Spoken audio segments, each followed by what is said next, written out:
asalaamaaleykum wala tata Thérèse fii ci Vitef Cuisine nuyu naa leen ku ci nekk turam ak santam ma di leen jox seen wàccuwaay waaw tey nag dañuy indil tey benn recette beignet dañuy nekk toujours ci mouvance préparation fête yi et pour def suñu beignet tey beignet bi dinañ ci soxla ñetti farine yu différentes dinañ ci def farine de maïs.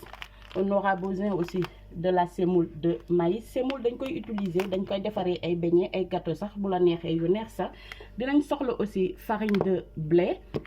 J'aurai besoin d'un verre de lait dinaa ci soxla aussi crème entière mooy dinaa ci def tamit muscade. J'aurai besoin de la levure boulangère bi man moom lay utiliser tey. J'aurai besoin du sel. Dinañ ci def tamit bi huile de coco la huile de coco ça favorise la digestion et aussi c'est bon aussi pour de lutter contre les infections intestinales donc dama leen di recommander huile de coco dee leen ko utiliser souvent si seeni cuisine. J'aurai besoin aussi de 3 œufs, du sucre, du beurre, du lait en poudre. Dinaa ci def tamit arôme de fleur d'oranger. Dinaa ci def tamit arôme vanille et sans plus tarder on va commencer. Voilà, maintenant on va faire le mélange de tout ce qui est en poudre. Ça c'est la farine de maïs. Ma def ci aussi la semoule. Voilà, semoule bi damay utiliser juste la moitié du paquet, à peu près un verre. Je mets aussi la farine de blé.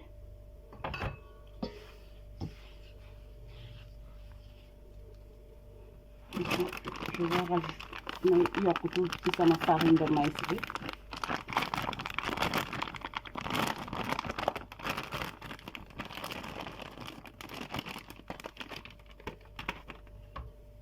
Je mets le lait en poudre. Je mets du sel, à peu près une cuillère à café.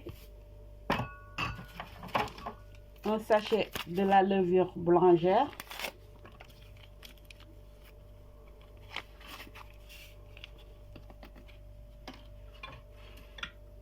Là, je vais rajouter le sucre.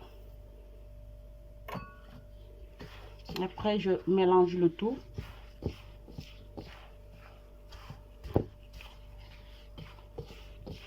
nee naa leen ak Vitef Cuisine moom dinañu def lépp li nga xamante ne dinañu servir ci sunu waañ ak sunuy kër tamit te beignet bi aussi baax na surtout pour goûter xale yi même sax ci événement yi comme ni ma leen ko waxee comme ñu ngi ci mouvance su fête yi mun ngeen ko def bu ngeen yeewoo rek daal di defar seen table bu baax le temps que ngeen di rey xar yi ak wala ak yeneen yi ngeen tegal seeni invité plaatu beignet.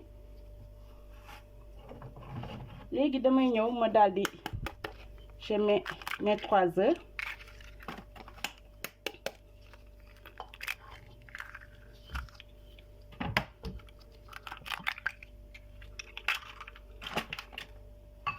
Après je mets le beurre.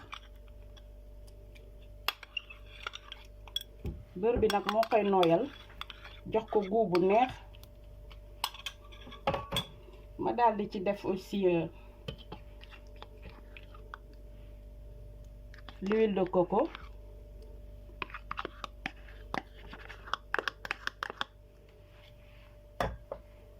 Là, je vais rajouter mon verre de lait. Ma def ci aussi sama crème liquide entière. Bu ku amul crème liquide bi mën nga ko ci bañ a def aussi.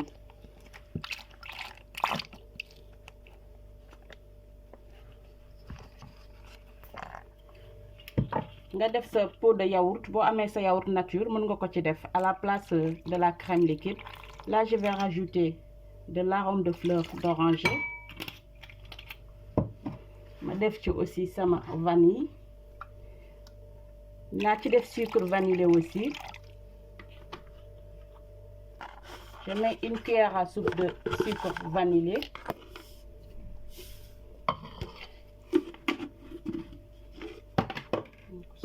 kuddu bi wadd na xaaral ma génnee ko. Après je vais tout mélanger.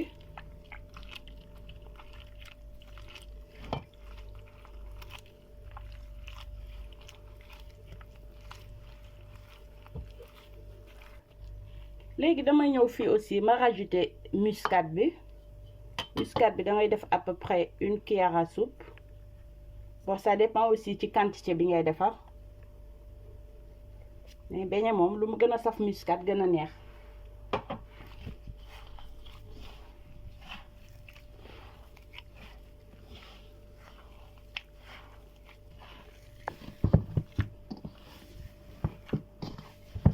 Gis ngeen sunu xoyal bi. Pat bi nii la war a mel nii gis ngeen. Ku mu neex tamit mën nga def pat bu homogène comme si da ngay defar beñi dugub boobu aussi mën nga ko am mais boobu tamit dinañ ci ñëw benn bés ñu defar genre même farine bi mais ñu def ko pat bi mu homogène day mel ni beñi dugub.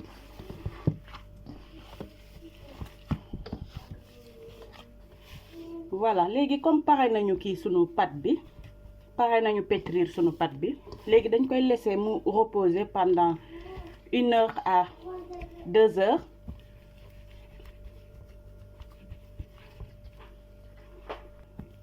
léegi nii rek lañ koy bàyyi doo ci wis dawlin doo ci wis dara nii rek nga koy teg après nga daal di jël sa benn torchon bu set après nga muur ko nga bàyyi ko mu noppalu.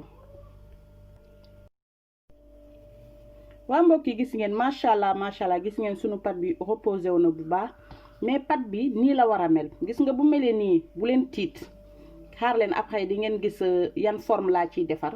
léegi dañuy ñëw ñu daal di kii sunu plan de travail ñu fariner ko léegi ñu dër sunu pat. léegi gis ngeen boo koy dër da ngay def très attention doo ci appuyer wu bu baax.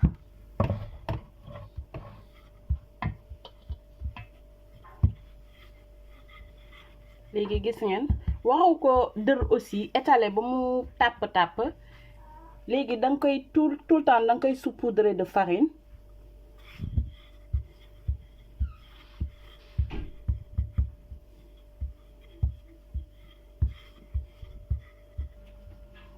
waa léegi gis ngeen léegi dama ñëw daal di def samay këppati gis ngeen soo amee emporte-pièce boo mënta am rek yow yaay xool forme bu la neex nga daal di ko def léegi gis ngeen.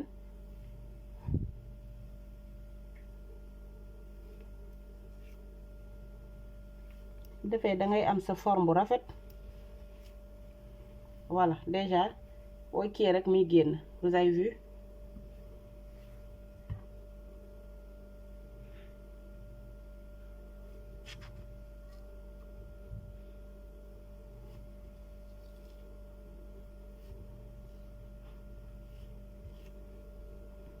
beñe bu neex la boo leen ko essayer di ngeen ci xam dara.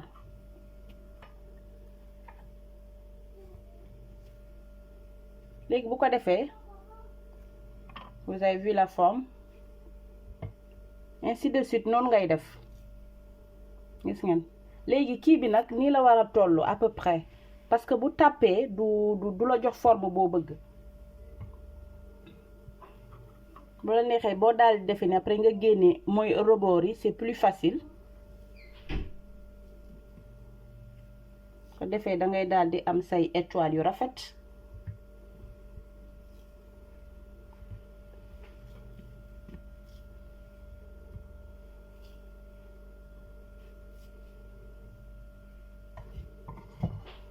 gis ngeen sama assiette gis ngeen étoiles yi ma am macha allah c'est très joli en plus c'est présentable da ngay am beignet bu rafet comme ni ma leen ko waxee sànq.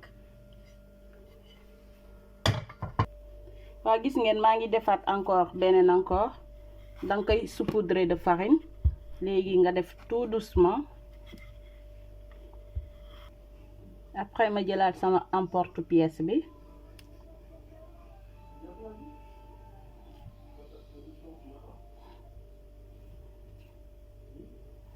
day mel ni biscuit yu ñuy jaay ci centre commercial bi goût boobu la lay jox. ko defee yow soo yore ay xale sax bu ci sonn di naan da ngay dem di utal leen ay biscuit parce que c'est pareil. Après nga génnee kii bi côté yi nga daal di am say étoile.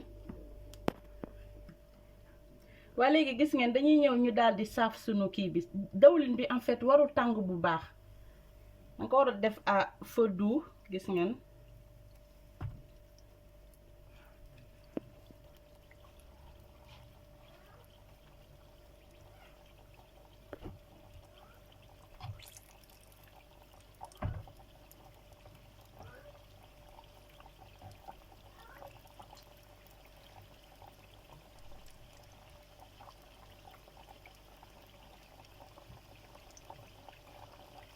léegi nga bàyyi ko nag muy ñor ndànk-ndànk.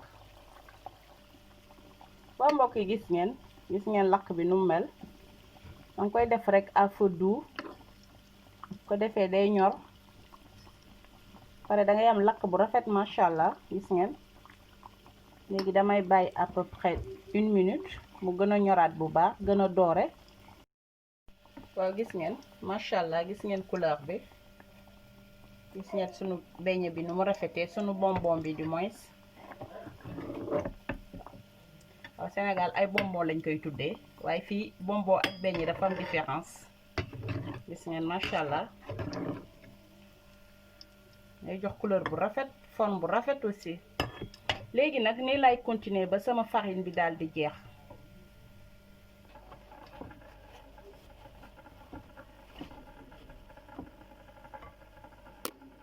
Machallah. waa mbokk yi gis ngeen lii lañ leen indiloon tey ci beignet à la semoule et à la farine de maïs mu nekk tamit recette bi nga xamante ne baax na ci surtout ci goûter xale yi dina dimbale ci njaboot bi tuuti ma di leen wax tamit mën ngeen ko essayer seen. waaw ba tax ni tey nag tey beignet moom dama koy may sama grande sœur Irma Manga yow laa baaxee tey beignet bi surtout nga am boole ko café bu tàng guy ma di leen wax nag bu leen fàtte di abonné ma di leen jox dig daje fii ak beneen yoon ak beneen recette fii ci Vitef Cuisine merci.